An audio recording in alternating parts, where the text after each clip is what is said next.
This week's episode of The Grid is sponsored by Impics. Shoot today, upload tonight, we ship tomorrow. On One Software, focused on photography.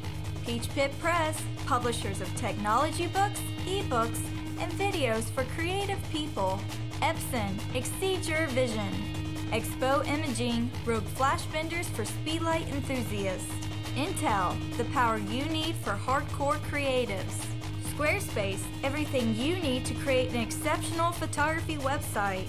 And B&H Photo, the professional source.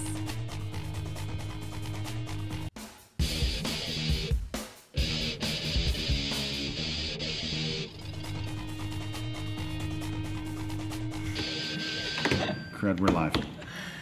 Hi! Oh, we're there. Here we are. Hi, everybody, and welcome to another live episode of The Grid. Hold on, don't move. I just got to hit send on this post. You writing a book over here? No, it's for Google Plus. I just want to say that we're live and blah blah blah. Hold on, wait for it. Share. It's shared. Hi, welcome. Hey, Scott Kilby here. I missed last week's show, but that's okay because I was on vacation, so I don't feel bad about it. Normally, I would feel bad, like if I was, busy, but if I'm on I missed vacation. last week's show too, so it was. Neither one of us were here. Where were you? I was out in Colorado, shooting fall colors. Were you shooting fall colors? Mm-hmm. Were there fall colors? Oh my God!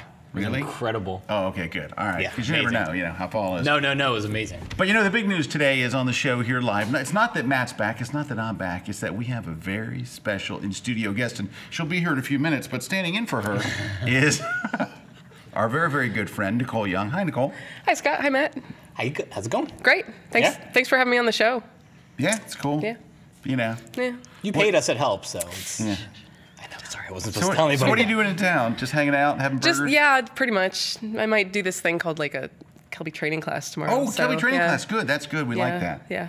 So we're going to talk about food photography and stuff today? Yeah, sure. I'm down. Great. Hey, I think that's a perfect compliment to go with one of our prizes today. It's over here. Which is the food Matt was about to hold up a different book, which is this food photography book, From Snapshots to Great Shots, published by our friends at Peach Pit Press. And everyone's our friend. So Nicole's our friend, Peach Pit's our friend. It's a friend love thing. It is a very There it is. Food There's no light on any camera. Where do I show it to? There it is. Why don't we have lights on the cameras? Didn't we used to? We don't have a teleprompter either. Why don't we turn in an outline? The prompter is blank. I have no idea what we're going to do. All right, hey, Scott King. Scott King writes in, Kelby training class. Please tell me it's food related. You know Scott? Yes. I know It him, is. through Google Plus. He comments a lot on my stuff. He's a good guy. He's a good guy. Yeah, it's food related. It's food related. So, yeah, definitely. Cool. Absolutely. Anyway, we've got a whole bunch of cool things coming up. Hey, Matt, you're in Portland coming up? I'll be in Portland on Friday. And This then, Friday? This Friday. I leave tomorrow. Dude. I leave tomorrow morning. Like I got to see you before I went. I know, a whole hour. I'm in Portland. I got Seattle, Sacramento. There's our website, so you can see everything. We got Denver, Portland, Atlanta, Chicago. That's not all me. Where are you? You're in Portland. I'm in Portland, Lauderdale, Jacksonville, Sacramento's. Let's give away a ticket to any one of those cities. All right, let's do it. And I'm going to be next in Washington, D.C. On the 25th of this month, and then I'm off to Boston. Who beat our Rays last night and eliminated us. What's up with that? Eliminated us from the playoffs. It kind of stinks, but I'm still going to Boston anyway. I love Boston. That was like the only Tampa team that's like doing anything. Oh no, the Bucks are on fire this year. Yeah, they're on fire. Oh, I'm sorry, they're firing people this year is what I meant. So USF stinking out. That was like the only Tampa team stinking. that's. Well, Lightning could. They haven't started. Their season yet, hasn't stunk yet. They could have a good year this year. Anyway. Okay, so anyway, so I'm going to give away a ticket to my Washington D.C. or Boston later on. We're going to give away Nicole's book, right? Where is it? We're giving away Nicole's book. What else are we giving away? We Matt? got two. Apparently, it's Nicole Book Day. So you've got another book, Day. plugins with On1 software. Yeah, plugin with On1 software. That one's my newest print book with Peach Pit until a few months. And then because you've already written like I have like since 20 then. in the book. And then a copy of the On1 Perfect Photo Suite. Very nice. all right, That's so we have lots of good giveaways. Yeah. A lot of them from Nicole. You held that up so nicely. Oh, thanks. Hey, Brad. Sorry. How you doing? I literally on. just walked on the set there. There. See? Pretty. They got a new version coming out too, so Yeah. Yeah. I've seen previews of it. Eight Very, is very great. good stuff. And then I hear we got another one.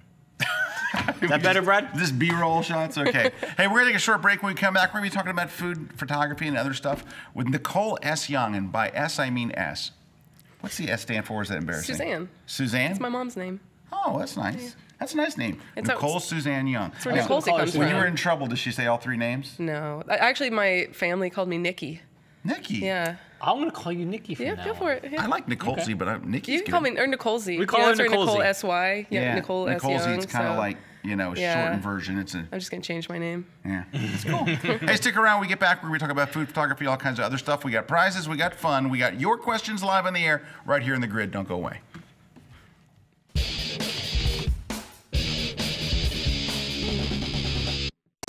For me, the moment is king in street photography.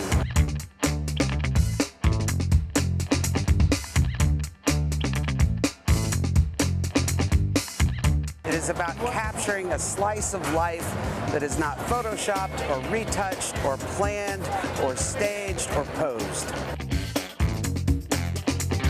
It just begs you to ask, who is that person and what is their life and what was going on in their brain right at that moment when they were photographed? My name is Zach Arias. Come check out my street photography class at kelbytraining.com.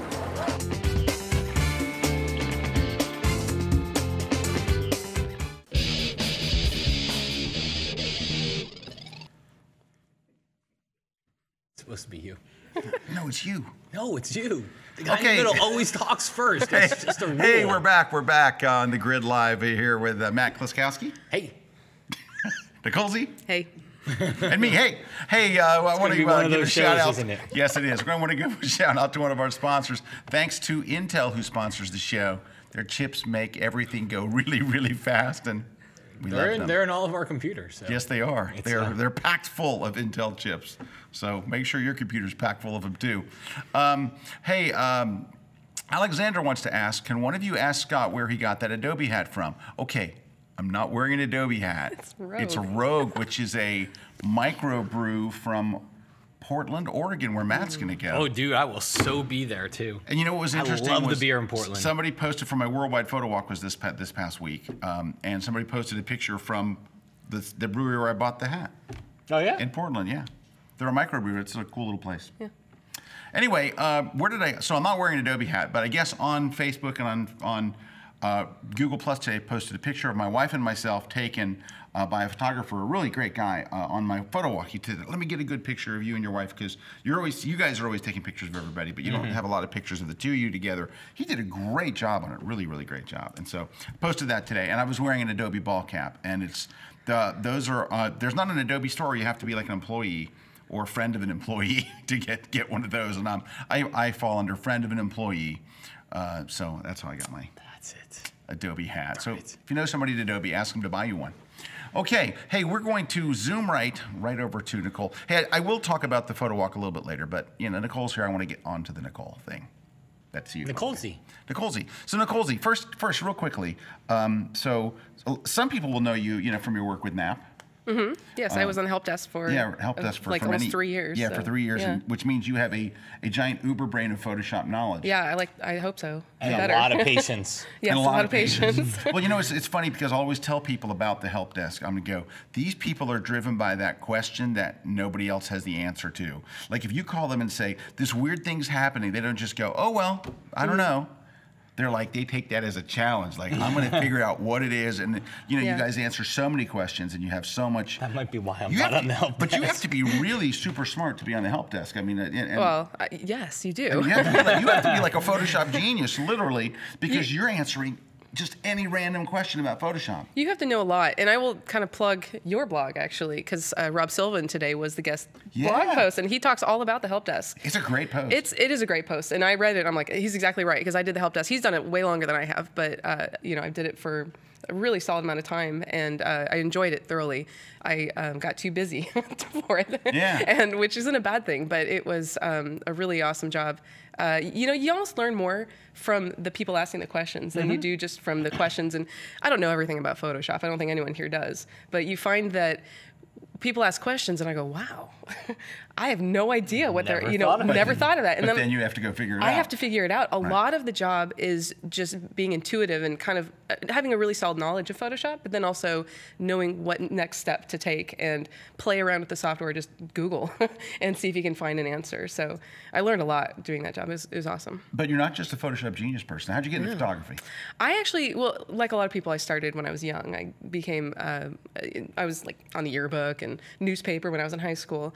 And then I joined the Navy, and because I thought in my mind, if I do photography full time, it's just not, it's going to be a job, and I'm not going to enjoy it. And obviously now I don't think that. I think a lot of us are, you know, no way, that's not true. We love our jobs, we love our passion, but that's what I thought at the time. So I joined the military, I joined the Navy as a linguist. And while I was in the Navy, I kind of redeveloped my passion for photography. I shot film for a while. DSLRs. I'm sorry, can I interrupt for 1 second? Absolutely. What does a linguist do? A linguist. I was a cryptologist, a cryptolinguist. Really? So I'd have to kill you if I told you. Oh, that's okay. Yeah. Don't do so that. anyways, I'm kidding about that. She's a cryptologist. I know. Did you check So- your email? I'm sorry, Cryptolinguist, I should interrupting say. your I cell phone. send a message real quick. I was off camera. So. You're never off camera. Go ahead. Sorry. Okay, so all right, so DSLRs. I got into DSLRs. They became affordable, and picked up a camera and had to learn how to use it. And I found that there wasn't, at the time, I think it was around 2005. There wasn't nearly the resources that we have today. So I was really trying to find some way to really focus my photography on something and not just have it be this open, I don't know what to do with it. And I was reading a Pop Photo magazine and a popular photography magazine about microstock. And I was like, that looks kind of cool. I'll give that a shot. Microstock, not Microsoft. Yeah, microstock, as in Right. like iStock Photo, Shutterstock, Fotolia, Right. things like that.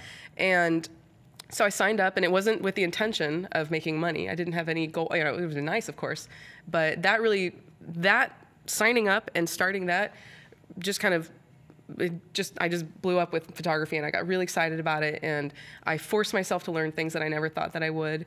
And then from there, it's just kind of grown to writing books and having my own online store and writing my own ebooks and self-publishing. So Wait, back it up. Sorry. Where's your story? Where's your store? Oh, my store is it's on store.nicolesy.com. It's NICOLESY. So I sell presets, and I have some of my ebooks on there. I just published a brand new ebook on landscape photography a few weeks ago. So yeah, so that's kind of my story in a nutshell. So how long did you do the micro stock? I still do it. I mean, I know you still Yeah. do it. I mean, how long ago did you start it? I started in mid 2006, and it starts really slowly, like with anything. And about 2009, mid 2009 is when I really took off with it, and I was almost forced. My life changed, and I was forced to support myself financially, and so I had to make it a full-time income, and I did. And that's I remember watching your work throughout that time, because you were shooting. You became proficient in shooting everything. Yeah, you get really yeah. And then that's actually to transition, which I'm sure we're probably getting there. That's how I started doing food photography, because I love to cook. Like a lot of people out there who now do food photography and food blogging. We love to cook and we love photography, so I just combined the two. And it was a really great challenge. There's a lot involved with food photography that you don't realize when you start, with styling your food and plating it and all the things you have to do to cook it and just think about things. Eating it of course. after Really, the shoot. that's like the hardest thing right there. So I had to really think about all of these things and teach myself with a lot of other resources online and books and videos and things like that. I absorb a lot. But that's how I became that's how I became in love doing with. I'm looking at one of the questions here. So the question comes from Brian Matish. Brian, should we say who Brian is? Yeah, Brian Matish is my husband. Home alone. So yeah, Brian is home alone now because Nicole is obviously here. And the question is, I was emptying the dishwasher and I don't know where the measuring cups go. Can someone ask her, please? Okay, Brian. If you're, you're facing the dishwasher, turn to your left, the second drawer to your left. Over to the left on that side. That's of the where drawer they go. too. Do you need me to pick up anything on the way home? Pick up some groceries. Yeah. You're not supposed to do this. There's some law. No, we don't have to go by those laws. Do we run the internet? No, there's no. You're not supposed to have one-on-one conversations over broadcast. But this is internet. Anything goes. Okay. So hey, Brian. Shout out to Brian. Thanks for Hi, honey. Thanks for adding a lot to the show there, Brian. Yeah, really, man. You stepped it up. Yeah. Okay, And Kodak. And the Kodak. Dog says hi. Oh, my dog. Kodak, the dog. Now, All do you right. still have the cat Fuji? I do have a cat Fuji. He hides in the garage, though. He's afraid of the dog, and they haven't made the What connection about yet. your hamster Olympus? We go by film names. And Minolta. So we're going. Ilford's going to be the next in the line. oh, Yeah. All right, so let's talk about food photography. All right. All right, so you kind of wandered into it through stock. Can we back up that one thing? Sure. I'm really fascinated with this whole cryptologist thing. Just tell me one thing. Was there ever a point where you were like decoding secret messages and stuff, like breaking codes and stuff? I mean, it's I can look it up on the web, and I won't use your probably name. could. But if I asked what cryptology was, I'm sure they would say it. It's like, so was there ever a time where you're breaking all these codes where you thought, I ought to gather a bunch of secret codes together and give them out to the public? Did you ever have that thought? Never. And then maybe, you never thought about that, really? Because I thought everyone pretty much did that. You would take a bunch of secret information and just distribute it on the web, no? No. And into the media, no? No. Oh, good. I'm glad. I'm proud of you. Okay. Hey, Alexandra asked a question. How did you figure out what to charge? So, I guess what they're asking what to charge is like for food photos. for food photos or for stock photography? I don't know. I'm guessing probably food photos. Yeah, okay. I can kind of back up. My business model for food photography is a little different than most food photographers. I do stock photography with my food, so I don't really have clients. So, sorry. So people can So buy you're not shooting for a restaurant That's and charging correct, yeah. them for the whatever. Right. So instead, you're taking generic shots of food, and then people will buy these to use in their ads and their layouts and their brochures. That's and correct. whatever, Yeah. right? I don't know. Sorry. I'm like recovering from a cold and I'm crying right now. Just kidding. No, yeah. It's the cryptology It is the cryptology. You know, 'Cause you think I should have stole stuff. I have a throat thing happening. So I could be living in apologize. Russia. So, sorry. For free. You have to talk while I'm coughing to make That's it less okay, awkward. okay. So, what was the question? Foods, stock photos. Oh, it went away. Oh no, like just kind of what you said. Yeah, what do you charge? What do I charge? Well, Well, like how'd is you it figure stock? out what to charge? I don't really charge. Yeah. Yeah. That's. So I'm there's not the right person to ask that question. Right. So just 'cause I don't do you it. get a Yeah. set fee from People how like- many people buy it? They license the photo for whatever price, depending on the size of the photo that they need, and then they just use it in their stuff. So. Now, when you developed into that, was that like, did you research into microstock and see that food photos were doing well? Did you take a picture? I'm sorry. That's okay.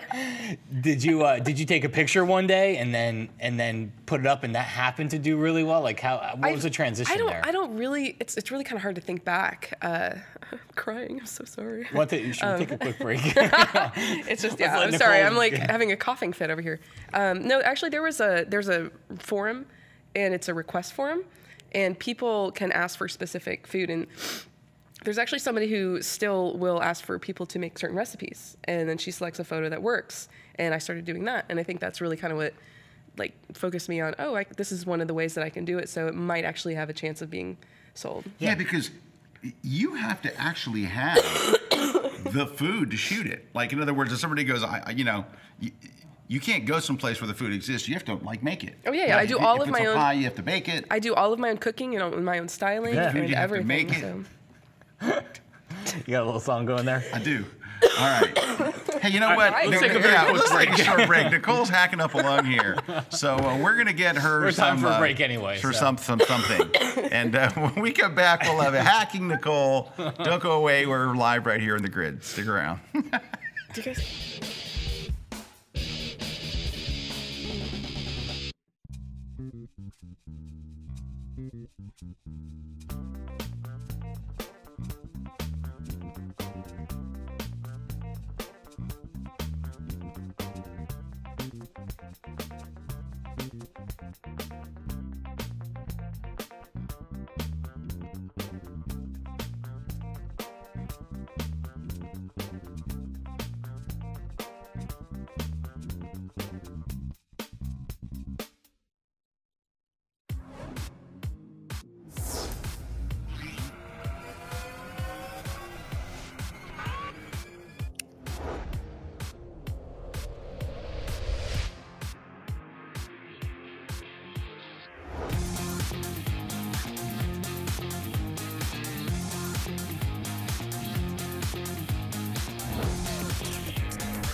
Hey, we are back. Nicole seems to be much better.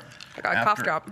She got a cough drop, and I just saw her chug some Jack Daniels. So, hey, while we're still in repair mode here, we want to, Peach Pit Press is one of our sponsors. They always have an e-deal, so they make a special deal for people who watch The Grid, and it's 40% off the ebook price. And the book that they are offering this week, I can tell you from personal experience, this book is insane. This is... it's a sports book. It's called Peter Reed Miller Sports Photography book, but it's called Peter Reed Miller on Sports Photography. I read this book on a flight the other day, and then I tried some of his techniques the next week shooting the Bucks-Arizona game. And there's some great stuff. Now, he does have a number of chapters on football, but he covers Olympic sports. He covers all different sports. It is an absolutely wonderful book. You get 40% off. Here's how you get it. Go to peachpit.com/KelbyTV. There is a code you can enter and the code is KelbyTV. It's good up until October 22nd, and you can download it and read it right now. He nailed that book. Yeah. He absolutely, and I can tell you, I give my full 100%. Buy this book. It's awesome, and now you get it for 40% off. So that's from our friends at Peach Pit Press. Hey, John Swartz. Hey, I want to ask a question of John here. He's a longtime viewer, and I think John's in Boston, so he may do a seminar. I hope so. So John, I always call your last name Swartz because I always see it in print, and it could be wrong. Because I heard my wife the other day mention he had a comment on her blog, and she said Swartzy. Oh. It's Swartz like horse. Is it Swartz like horse?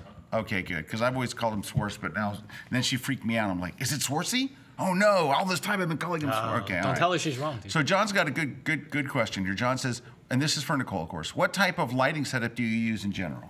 I mostly use natural light, diffused window light. So how do you diffuse the window light? Well, sometimes it's perfect just if you have a shaded part of your house, like if you're facing north or south, where there's no direct beams coming right in through your window. If you don't have that, or if you do need to diffuse that even more, I use diffusion panels. I use Lasso light mostly. I have a really large, I think it's a 6 foot by 4 foot. Like a one-stop diffusion panel? Yeah, one stop. Yeah. And then I have actually 3 of them. So I have a really huge one that just sits, it's like taller than me, I think, and it just leans up against the window. And then I have the tri-grips. I have 2 tri-grips. So if I need to continually diffuse and make, block more and more light, then I just... So those of you who aren't familiar with what diffusion panels are, they're basically, you ever look at a softbox and you see that there's like a fabric in the front that literally just softens the light? So they're like that, but there's no softbox. It's just the fabric. And what you can do is, she mentioned a tri-grip. So Lastolite makes these ones that are, they make a triangle with a handle on the end. So it's like, imagine Joe McNally did a funny one where he's using them like wings, but they look like giant fly swatters. Mm-hmm. But you can put them in front of a window, and it takes this harsh light and turns it into like a big, beautiful softbox without having to have a softbox. So that's what a diffusion panel is. And if you don't want to go out and buy one, go to Target, and for $1.99, you can buy shower curtain liner that looks like the front of a softbox. Mm-hmm. It's like not see-through. It's that kind of, what's the word? Not opaque. Translucent. Translucent, thank you. Mm-hmm. Translucent. Now, when we say it's one stop, it kind of cuts one stop of the light. And so you're going to get a 2-stop is thicker.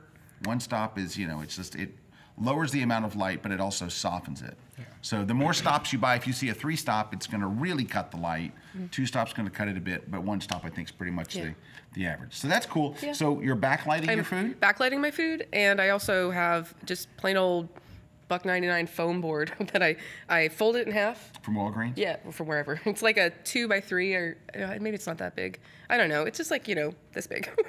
That big, yeah, big. So I fold it in half, and then so kind of bookend it so it sits up on its own, like that. And then I put them on either side, and then I photograph into the light, with the light bouncing, filling it back in from either side. All right, so the light's coming in from the window. Mm-hmm. You got a couple reflector cards in front, so the light comes from the window, hits the diffusion cards. Mm-hmm. Are the diffusion cards like they're on just either white, side the of your foam board? Yeah, it's kind of just like, I kind of have it all boxed in. The food is a microphone. Yeah, the food's a microphone.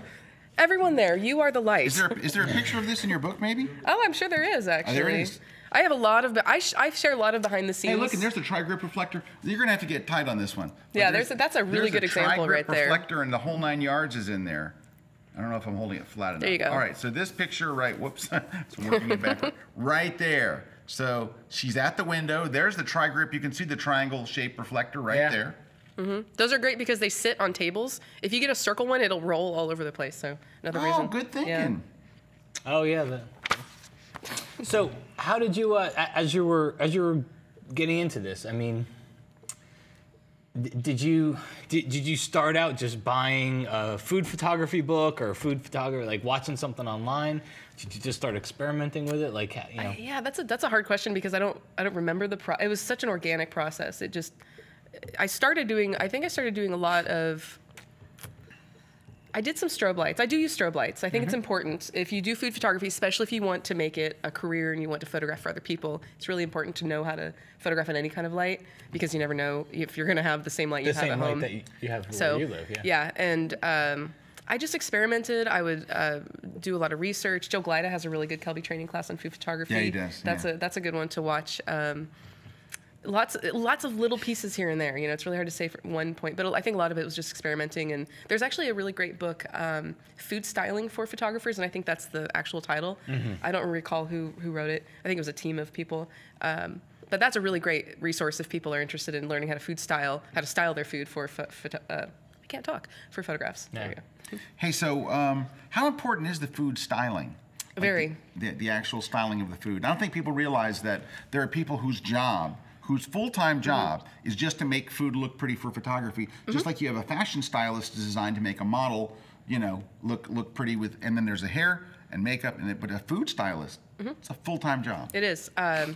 If you do commercial photography, food photography, you would pretty much need a food stylist for what I do, and for, let's say, food bloggers or anyone who wants to do this at home, you'll probably end up doing all your own food styling just because it's cost effective.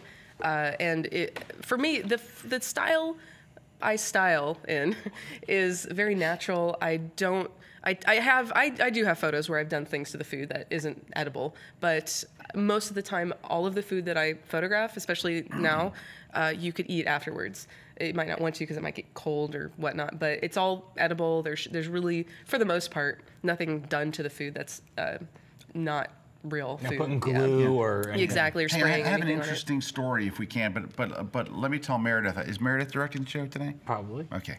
So Meredith, can you go real quickly and find a box of Kraft macaroni and cheese on Google and display that? Because I have an interesting food styling story about Kraft macaroni and cheese. So if you can, and the reason I bring this up is, Joe Glida, you mentioned that he did a class with us. Joe tells a fascinating story. I went up, Joe used to be the head of food photography for Kraft Foods.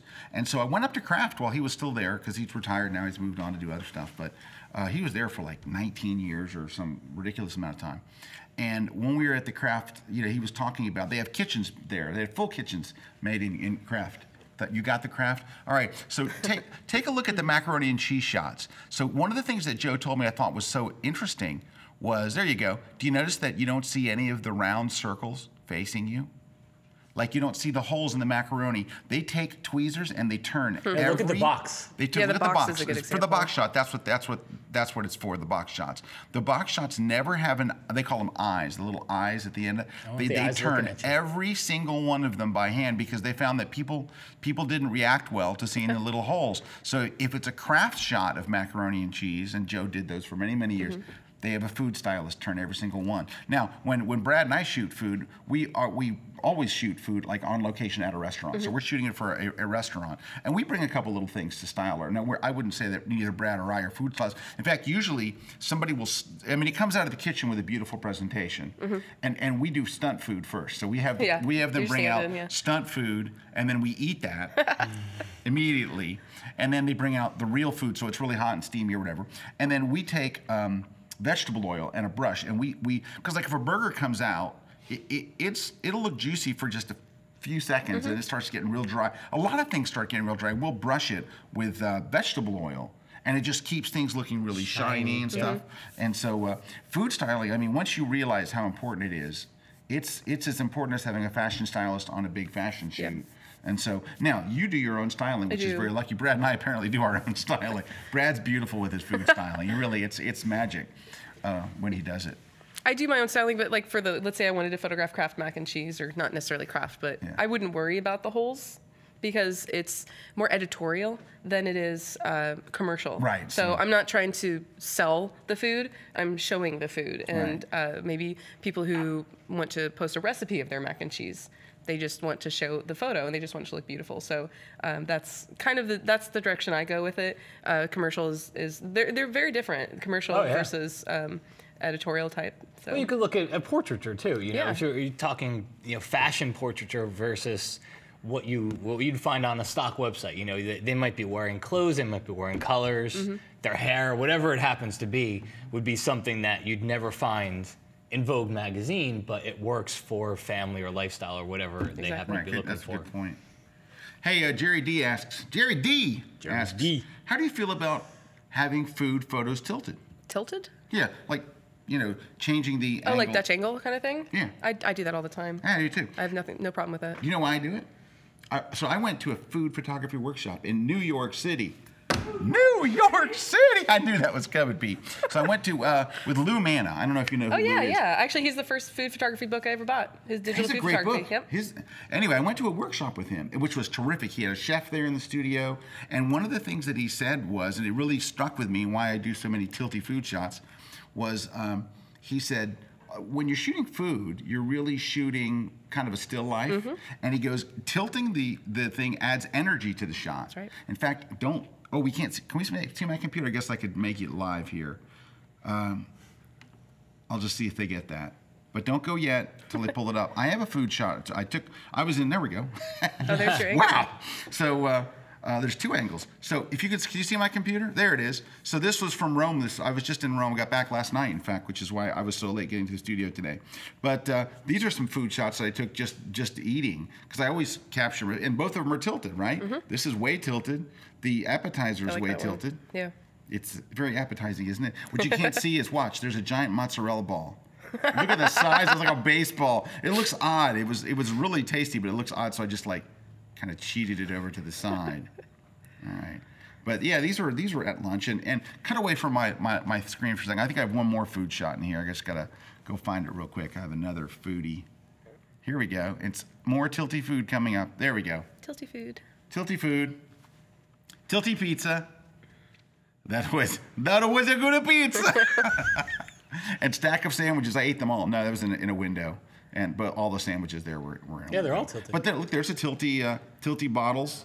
Look, there's a lot of them. Well, with some things too, if you think about Tilty bottles the shape of what you're photographing, let's say you're photographing something round like a pizza, Yeah. you might need to tilt it to get the angles right in the scene. So I almost always start out photographing everything vertically, and that's just because that's how I visualize it in my mind. So I set the scene for a vertical photo. Well, depending on what I'm shooting, most of the time I can do vertical. And then after that, I go to town and I do all different directions and angles and. You go to town? I go to town All every right. time. Richard Dukeshire. I don't know if I'm saying that right. I'm so bad with names. When shooting food, is it better to shoot straight down on it from overhead or at a slight angle, or does it depend on the food? It does depend on the food, and it depends on how it was styled. If you're photographing something that's really flat, a pizza is another good example, then maybe photographing it from overhead is a good way to do it. Maybe cut out a slice and tilt it around a little bit so you have some movement in it. If you're doing something that's stacked or taller, and it's styled from the camera angle, like if I'm here and I'm photographing this way, then you're going to want to photograph it at this angle. I do a lot. If you were to look at my portfolio, you'd see that almost all of my photos are actually from this angle. There it is. Yeah, you see, I do almost everything. I maybe have one. The irony is, I don't do a lot of overhead shooting, but the cover of my book which is that purple one in the middle, is the one overhead shot that I have. So yeah, I like to shoot from a different angle. That's just my style, I think. Hey, Nicole, I've been shooting a lot of cars, and in the studio where I shoot my cars, the guy shoots food, and he has a cutout in the ceiling and a second floor. You go up to the second floor, it's in a big square for shooting straight cool. down, because it's not easy. He's like, I gotta get a new place. It's not easy. Guess to what, shoot. Brian? You're moving.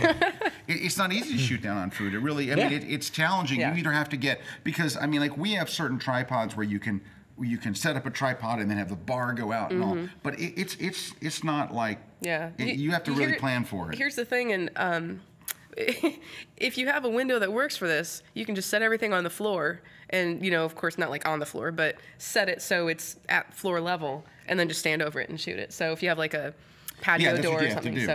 I just usually get on the ladder because I have everything set up for a normal straight-on shot. And then if I want to do a few different angles, I'll just kind of get up and shoot down. So hey, when we're talking about shooting straight down, my wife has a Pinterest board called Foodie Stuff, and she seems to really like shots straight down.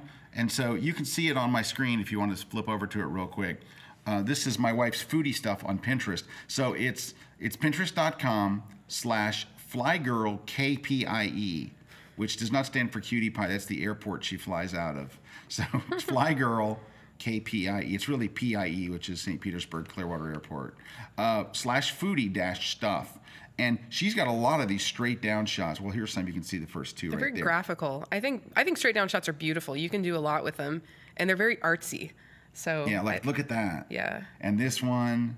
Artsy. Yeah, they are artsy, and it seems. And there's another one. And another one, and another one, and another one, and another one. Yeah, and so I think she really favors that style. Yeah. But I think that it is a little sticky, but I like that. Hey, Yurchi asks, Nicole S, what do you use? What I don't have any idea. I know, I'm sorry. I don't know where that came from. This guy's from New York. He's like, why is it's Yurchi. What gear do you use, Nicole? I mostly photograph my food with a Canon 5D Mark III and 100mm macro lens. That's kind of my go-to. 100mm macro. Yeah, that's mostly because of the angle I shoot from. Doing overhead stuff, I'll switch to, I have a 40 pancake that I really like. Ooh. So pancake. Hey, come on, pancake for shooting food? Yeah. That wasn't made for shooting food, really. What is? So. Really? I used to, did you have a question? I did. Okay. I did. So a little on the lens, because when you look at some of the different food photos, you've got all the depth of field, where something Shallow. up sharp or something up front is sharp and then something in the back, but not all of them. Sometimes you see the full plate and then sometimes you don't. So how do you? I've always kind of wondered that. You see so many different types of photos out there. Tell you what, most of them have that shallow depth of field. Almost every single one of these has a shallow. Are you? I'm not sure what your actual I question guess is. how do you when you're standing there photographing something? Do you have like, I always shoot at an f2.8, or no, it changes. Are you changing it all the time? It changes. Now we could get into a really long conversation about lens compression and depth of field, but when you have a really long lens, even if you're at f8, you're still going to have a lot out of focus in the background. Yeah. So. My main goal is to make sure that I'm getting the one element in the frame in focus, and then but I don't want it at like f2.8 because that's too much. Yeah, that's you could go little, overboard with it. Yeah, you don't want the entire thing to be blurry with like one. Well, especially with the spec. macro, you're shooting 100mm macro. Yeah, well, I don't always go in macro. Right. I use the macro because if you went back to my portfolio, I could probably show you some examples of what the macro Where's is your for. portfolio at? Prints. Oh, there it is. Oh, Boom. yeah. Oh, sorry. If you scroll to the very top, actually, I know there's one at the top. That berries on the left, the top left, that's a macro. Just because I can't get that close with, let's say, Right. standard 70 to 200 or something. When I shot with, now that's with a full frame, with a macro. I used to use and I still do, I have some crop sensor, crop frame cameras, and I could use a 70 to 200 and get pretty much that same framing with the image because it was a crop frame. So when I switched to a full frame, I had to go with a macro. Can we go back to that? I want to eat that third thing. On the top? Yeah, what is that? Oh, it's just noodles with. I saw that. I was really inspired because when I lived in Seattle, I walked to Pike Place Market and I saw those shrimp, and I was like, that has to be photographed. So I made a dish to make it work. So you can really see the backlittedness there. Yeah, That's that really was definitely a backlit word. there. Backlittedness. And backlittedness. Yeah. Yeah, that's nice. Trademark. Hey, we're going to take a short break. When we come back, we've got more of your questions with Nicole S. Young, or Nicole Z, or Nikki. Don't go away. We'll be right back.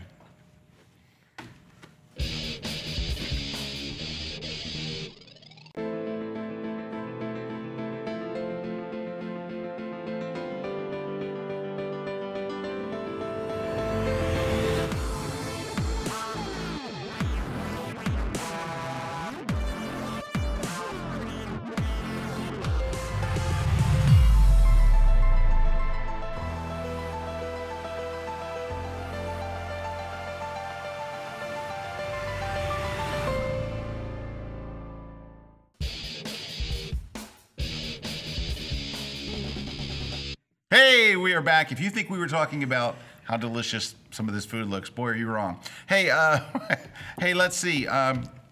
We have a sponsor, but we're not going to know who it is till we scroll. It's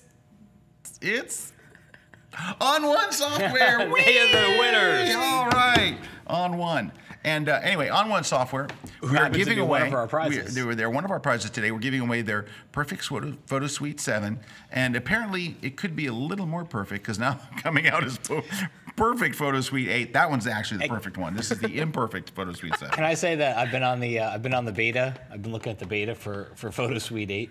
So, you know, because like, what's the big plugin that everybody loves? Like the big features of plugins. Well, the tonal. I think all the tonal contrast stuff is really big. Dude, they've taken it up. Yeah. To a whole There's all kinds of new filters in there. It's pretty cool. It's pretty cool. They put a lot of effort into it. So I'm excited for it to get out there so I can actually like start using it in public. Public I use it like behind the scenes now. Hey, Scott King has a question for you. What started your transition from doing stock and food photography to also focusing on photography education? Go. You know, a friend of mine who I've known for a while, actually, when I kind of started really getting serious about photography, told me she remembers me saying that all I want to do is teach. And I don't remember it. I know it's something I wanted, but I'm like, I said that? And I think it's just something that I've always wanted to do. And I love photography. This is going to get all corny and cheesy, but I love photography, and I think everyone is a photographer, and I think everyone deserves to know how to take better pictures. And being able to write books with Peach Pit was a really big step in the direction to being able to actually teach and have a bigger platform to teach on. Oh, yeah. And writing for blogs like Photo Focus and NAPP, it's just like been little baby steps to get me up to this. And I'm really excited, you know, to be part of Kelby Training and to teach Kelby Training class on food photography because, I don't know, it's just, I think I just enjoy it. I think that's why I do it. Food photography is so popular right now. Oh, it is, yeah. And I know that Joe teaches like that real commercial stuff, right? He teaches you're going to shoot for craft. You want to make a career out You're of it. doing Like salad flying in the air and all this wide stuff. I mean, he does really, really cool stuff. But I think that you'll be doing something that's more accessible to. Absolutely.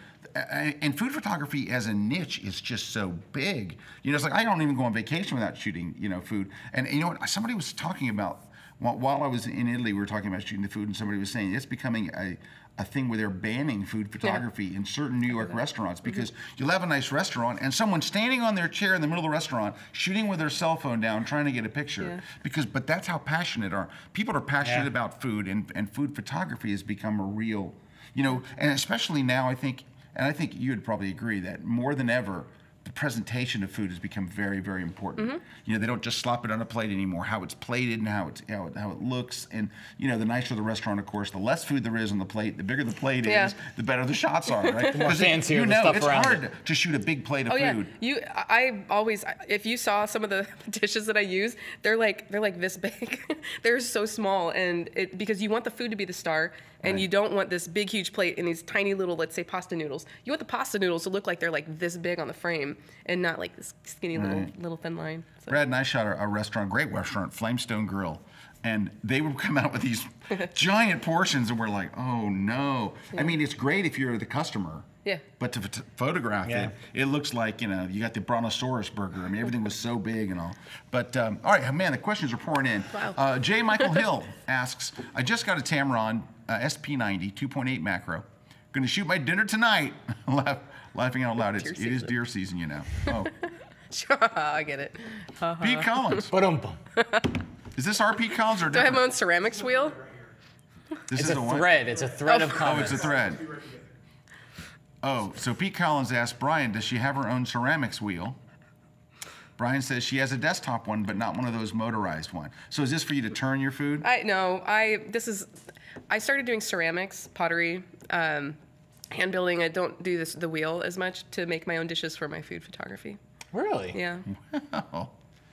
And then Matt Bunyan says, thanks, Pete. Now Bunting? Button? Just say Matt B. Just put the last initial next time. Yeah. Thanks, Matty Pete. B. Now I can see Brian and Nicole recreating the pottery scene from Go. We did actually take a pottery class together. Did you? Earlier, yeah. That's a couple so months sweet. ago, it was. You know what we don't talk about enough on this show? Pottery. Pottery. Ghost? Love. Love. Love. Let's talk about love. Let's talk about you and Brian and love. Love. Love. Pete goes, what the world needs now. I could see Brian in a pottery class. Can't you see Brian? You know, he's a very hands-on kind of guy. David D asks, how do you decide what plates, flatware, and accessories? Ooh, this is a good question. Dave's how my favorite. How do you decide what plates, flatware, and accessories for your photography? Thank Great you, question, David. Dave. Dave.D. Dave.D. He's my favorite person, Yo, D. aside from Brian. Okay, plates, flatware, accessories. That all kind of depends on the food, I would say. Sometimes I want to match the colors with the food. Sometimes I want to go contrast with the colors. Recently photographed rice pudding, and I wanted to make sure that the white rice pudding wasn't just disappearing into a white bowl. Plate. So I have one of my own actually dishes that I made, and it has like a turquoise inside.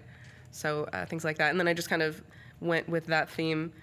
I don't know. I just kind of look through my collection of randomness and find something that works, I think. Do you notice that you keep looking at this pizza shop? I do here? because I know. it's there. It's just this. It's like this I gotta get this delicious off my pizza. screen. Yeah. I'll find something else because there's this big shot of pizza and we can't stop looking at There it. we go. Now I don't know what to look at. I don't either. We'll look at that blank screen because there's no more questions. All right. Hey, I got a couple more questions. Sure. So you said you do some lighting, and I think that you're right. There, especially, it's one thing if you're going to be always going to be able to do your food in your own home, then you can use natural light, unless it's that kind of day where there is no natural light, then the shoot's off. But what lighting? What kind? Are you using speed lights? Or are you using studio lights? What are we using for lighting? I have just an Alien Bees. I think it's a B800. Yeah, it is B800. It's a really low-powered, low-wattage light, which is important with strobes with food photography because you want to have you don't want to have a lot of light. You don't want to overpower it. You're trying to simulate daylight. Exactly. And you also want to be able to maybe blur the background a little bit. So you want something that's a little bit low-powered. So I have that, and then I have I have a pretty good setup of octaboxes, and I have one of those big, huge, giant umbrellas that I use sometimes. But like one of those Westcott giant. it's with the Alien Breeze brand, just because that's what I have, and that's how you roll. That's how I roll. Parabolic Light system, I think, is what it is. But for the most part, that's the phrase, right? Either way. Either way, I do all natural light just because, unless I'm like, okay, one time I had mussels and I wanted to cook mussels and linguine and I wanted to eat them. And I'm like, well, I have to cook them tonight because they probably won't be good tomorrow. And so I set up my lights, my light, because I was like, I don't know how much light I have left during the day. So I set it up for that because then I didn't have to worry about it. But I lived in Seattle, I lived in Portland. We don't really have the brightest skies out there.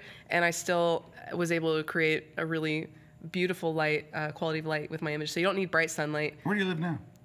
California. California. Yeah. That's a big place. But we need your actual street address if we can get that. Oh. Can we just put this Just up on put the it up on, screen? yeah. Just put it maybe like a Google map, Yeah. but the Street view. The street view. Or you can come use her place if you want to practice. But I don't think a lot of people think about that. Is like you can get away with natural light if you're shooting in your own home, because your home is your studio. But as soon as you leave there, like Brad and I, we've never been to a studio, to a restaurant shooting their food where we could get away with natural light. It's a rarity. I mean, depending on the restaurant, you might have one. And actually, I've gone to restaurants just to eat because I knew they had really nice window light, so I could just take pictures with my phone, or even bring my camera sometimes. that doesn't You happen. wait for the window seat. That doesn't happen in Florida. You just go early. Never- That's a trick. If you want to photograph your food, get there do the early bird, like the 4:30. Well, like when we're shooting in a restaurant, we go there when they're closed. I mean, we go there and we have the run of the place, but a lot of times you just can't get to a window. In Florida, they're not trying to let the sunlight blast in because that's a good everybody's like, point. we're trying to not burn to death here. So I'm sure there is one. We haven't been to it where we could really. We tried one. I think we tried to get, but it winds up as just adding a little bit, and then you wind up having to. And you backlight the food still with strobes, I do. right? I basically try to recreate exactly what I do with the light. I actually have a post in one of the Light It magazines on this exact topic, on taking all the steps from making the match. So I don't remember which issue it was. I did a thing in Light It magazine on food photography. I did backlighting like martini and burgers and stuff, and some ceviche and a couple other things. Ceviche. Let's talk about plates. So David.D asked about do you have a particular, do you like square plates, round plates? Like, what's the trendy thing right now? Well, I don't know what's trendy, but I know what I like. and I like round. So I go with round just because you're photographing like a rectangle frame. Yeah. And unless you're shooting down on it, I would say, for me, a square would probably work, or a rectangle, or maybe even an oval or something like that. But for the most part, I'm going to use something that's round because it's going to curve nicely with the frame. And it's something with we talked about the really big plates. I find something with really small rims. Like, think a soup bowl that has like a thick rim and the bowl is like this big, and then the rim's like really fat. I don't want that because I still want to show the rest of the scene. I want to show the tabletop and maybe a spoon or a fork off to the side, something in the background. And if you have those really huge rimmed plates, then all you're seeing is like white and food, and then there's no depth and there's no texture. I always say, nothing's worse than a wide rim plate. That's what Dad always used to tell me. Hey, we're gonna talk some more with Nicole, but I want to make sure that we get the contest information out there. So if you will, here's where you enter the contest, because we have lots of good stuff to give away, including a couple of Nicole's books. So go to kelbytv.com/contest. Go to select the show. How about choosing the grid like that we just did there? Enter your name, enter your email, you don't have to put your website, but then under comments, the important thing to put in comments is, of course, any comments you have, but beside that, which prize you want to win. So if you want to go to Matt's Portland seminar, or you want to go, what are your other, Sacramento, I heard you say? Seattle, Jacksonville, Fort Lauderdale. Name the city you want to go to. And then if you want, now we're giving away Nicole's food photography book again, right here. There it is, held up for the 23rd time, I think. We can't stop holding up stuff today. It's the hold up day. Say which one you want. You've got the plug-in with On1 software book from Nicole, and you have the food photography book. And your latest book is an ebook from your website? Yes, it's called Light in Process Landscape Photography. Oh. And it shows a lot of my behind the scenes and post-processing. There's tutorials, video tutorials as well. Photoshop stuff? Lots of Photoshop stuff. So you use Photoshop on your pictures? You don't take them right out of the camera? That's ridiculous. Mostly Lightroom, actually. Crazy. I do a lot of Lightroom. Lightroom, so do we. Lightroom's good. Hey, there it is, right there. It's going to fade over to another. All right, so there it is. Can we bring that back up again? Store.nicolesy.com. All right. Hey, we're going to take a short break. We got a couple more comments to get to before we're done, but we'll take a short break, and when we come back, more Nicole, more food photography talk, more Matt Klazowski. Don't go away. We're live. The Grid.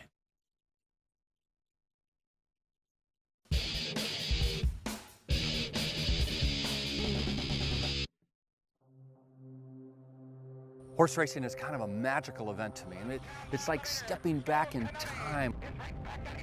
There's no other sport that allows you to step back into nostalgia than horse racing. The sport has not changed in 50 years.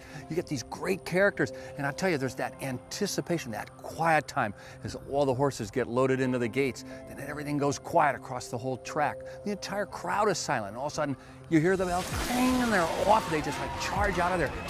On my next Kelby training class, we're going to be going to the racetrack, photographing horse racing. It's going to be great. We're going to be covering pan action, stop action. We're even going to be using remote control cameras. Be taking in an entire documentary of horse racing, from horses training early in the morning, beautiful shafts of light across the track that they come through, to the thunder at the finish line. I mean, we're going to cover all that on this video. I hope you join me then.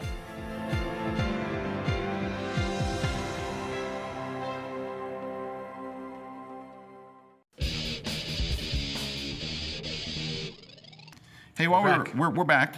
While we were talking on the break here, Nicole said, why don't you stop and check your email? So that's what I'm doing. No, Nicole said she'll give us a discount code for her store where you get 20% off anything in the store. Is that right? Yes, that's correct. All right, so if you'll show my computer screen, I have the code up on my screen. Oh, am I unconnected? You're not connected. Doggone. Here it is. Uh-oh. No, I do it by high-tech means. Ooh, fancy. I know, right? It's crazy. See if they got that. There it is. That's the discount code, GRID20. So if you go there and you go to checkout, in the discount code, put GRID20, and you get 20% off all the stuff from Nicole's site. Hey, we have a couple more questions. Susan actually has a statement, which I think is wonderful. Susan says, thanks for your amazing presets. You make my pictures look great. Also, I bought a bunch of your textures, which make me look really creative, and a smiley face. Thank you. That was a smiley face with like the big one. Yeah, it's a super smile. Big smile. Jerry D has a question. Do you use tarnished flatware or pristine flatware? I use both.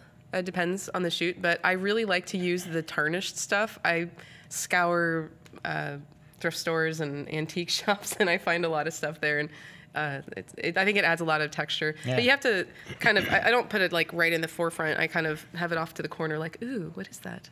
It looks Could that interesting. be in the photo? All right, Jock asks, now this has got to be Jock from Hawaii, because Jock's, not a very common first name, but he's a really nice guy. Jock says, as you guys usually say, find a niche. Gosh, Niche-y. find a niche and I just got off a flight like all night. Find a niche and stick with it.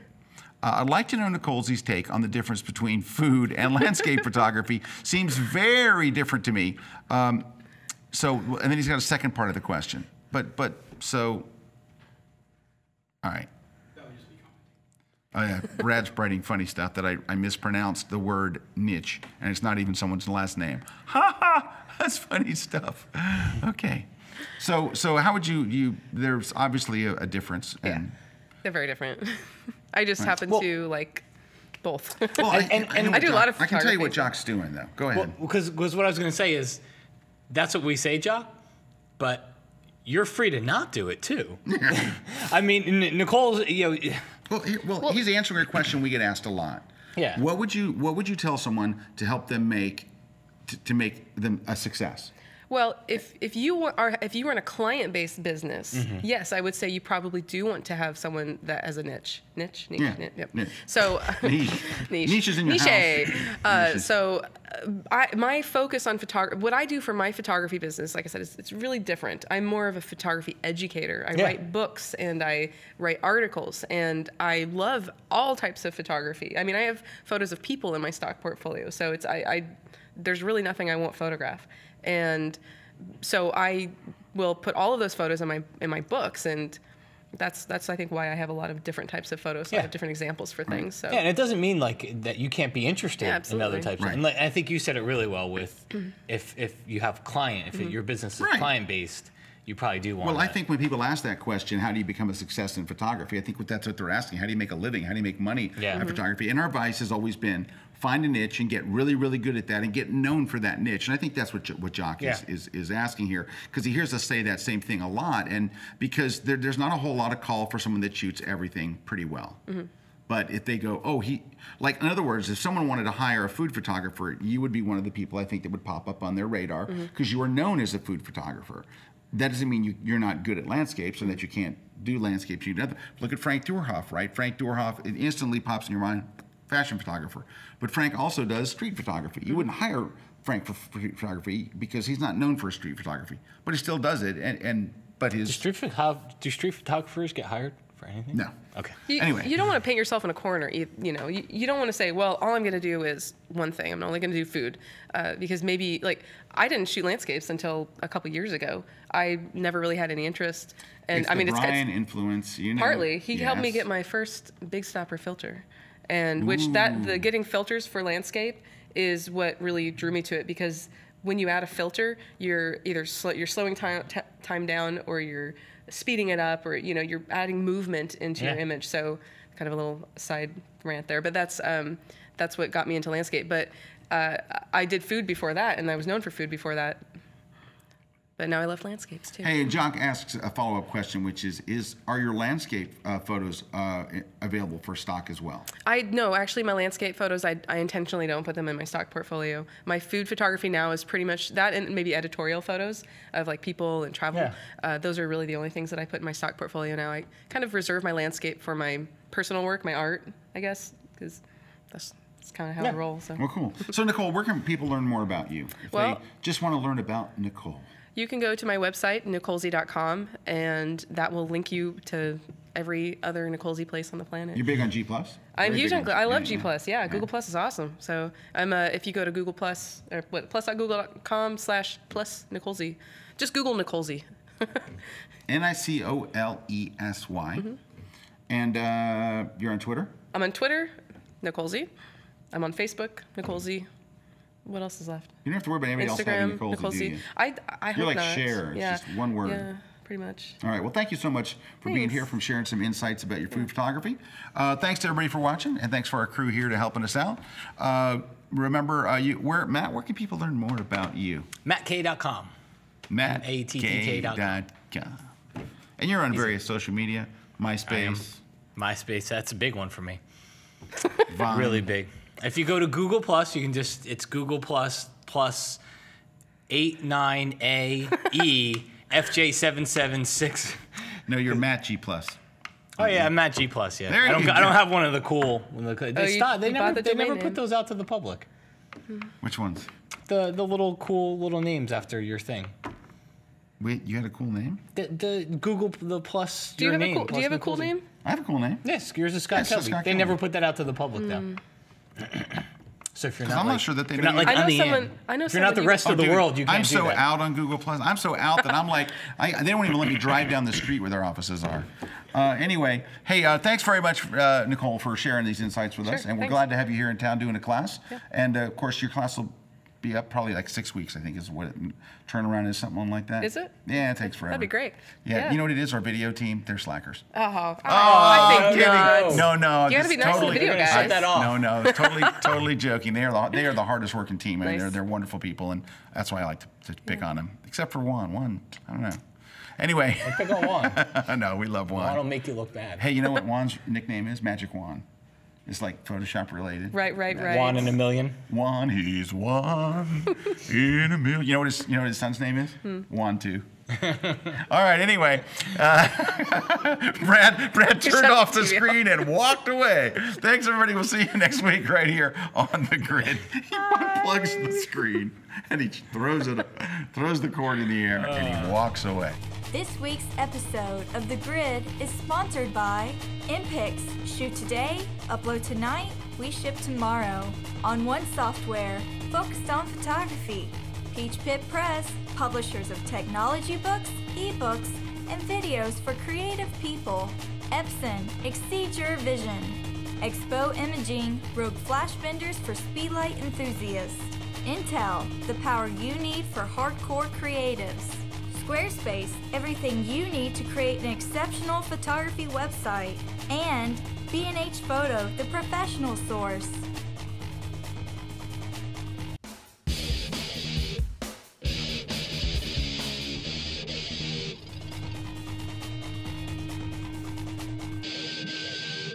This class isn't